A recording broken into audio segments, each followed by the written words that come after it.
ಚಿತ್ರದುರ್ಗದ ಆಡುಮಲ್ಲೇಶ್ವರ ಮೃಗಾಲಯದಲ್ಲಿ ಅಂತಾರಾಷ್ಟ್ರೀಯ ಮಹಿಳಾ ದಿನಾಚರಣೆ ಹಿನ್ನೆಲೆ ಕಾರ್ಯಾಗಾರ ಹಮ್ಮಿಕೊಳ್ಳಲಾಗಿತ್ತು.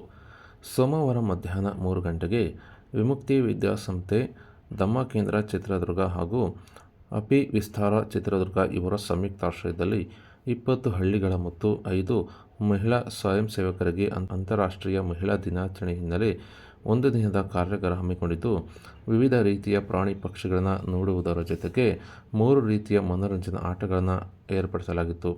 ಇನ್ನು ಈ ಆಟದಲ್ಲಿ ವಿಜೇತರಾದವರಿಗೆ ಬಹುಮಾನ ಸಹ ವಿತರಿಸಲಾಯಿತು.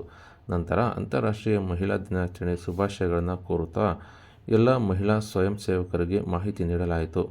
ಇನ್ನು ಕೊನೆಯದಾಗಿ ಅಪಿ ವಿಸ್ತಾರ ಪ್ರಾಜೆಕ್ಟ್ನ ಮುಂದಿನ 6 ತಿಂಗಳ ಯೋಜನೆಗಳ ಬಗ್ಗೆ ಮಾಹಿತಿ ತಿಳಿಸಲಾಯಿತು. ಜೊತೆಗೆ ಸ್ವಯಂ ಸೇವಕರು ಆದ ತಮ್ಮ ಅನಿಸಿಕೆಗಳನ್ನು ಮತ್ತು ಸಂತೋಷದ ವಿಚಾರವನ್ನು ವ್ಯಕ್ತಪಡಿಸುವುದರ ಮೂಲಕ ಈ ಒಂದು ಕಾರ್ಯಾಗಾರ ಮುಕ್ತಾಯಗೊಳಿಸಲಾಯಿತು. ಇನ್ನು ಈ ಸಂದರ್ಭದಲ್ಲಿ ಸಂಸ್ಥೆಯ ನಿರ್ದೇಶಕರಾದ ಆರ್. ವಿಶ್ವಸಾಗರ್, ಅಧ್ಯಕ್ಷರಾದ Annapurna, community organiser Nagaratna, Shrimati B. Bijan ಮತ್ತು ಅರಣ್ಯ ಸಾಗರ್ ಹಾಗೂ ಅಕೌಂಟೆಂಟ್ ಆದ ಕುಮಾರಿ ಪಲ್ಲವಿ ಹಾಗೂ ಸ್ವಯಂ ಸೇವಕರು ಹಾಜರಿದ್ದರು.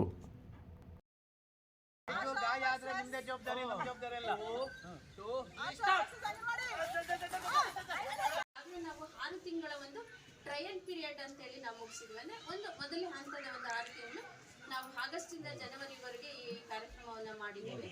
ಅದರಲ್ಲಿ ನಾವೀಗ ಒಂದಷ್ಟು ಸಕ್ಸಸ್ ಅನ್ನ ಕಂಡಿದ್ದೀವಿ. ನಿಮಗೂ ಗೊತ್ತಿದೆ ಅದು. ನಾವೆಲ್ಲರೂ ಸೇರಿ ಮಾಡಿರೋದಕ್ಕೆ ಒಂದು ಮಕ್ಕಳು ಇವತ್ತು ಎಷ್ಟೋ ಮಕ್ಕಳು ನಾವು ಗುರುತಿಸಿದ್ದಾಗಿದೆ. ಮತ್ತೆ ತೀರಾ ಆರ್ಥಿಕ ಸಂಕಷ್ಟದಲ್ಲಿರುವಂತ ಮಕ್ಕಳಿಗೆ ಅವ್ರಿಗೆ ಒಂದು ಸಣ್ಣ ಸಹಾಯವನ್ನ ಸಹ ನಾವು ಮಾಡಿ ಅವರಿಗೆ ಒಂದು ಉಪಯೋಗವನ್ನ ಆಗಿದೆ ಅಂತ ನಾನು ಅನ್ಕೊಳ್ತೀನಿ. ಹಾಗೆಯೇ ನೀವು ಸಹ ನಾವು ಕರೆದಾಗ ನಾವು ಫೋನ್ ಮಾಡೋದು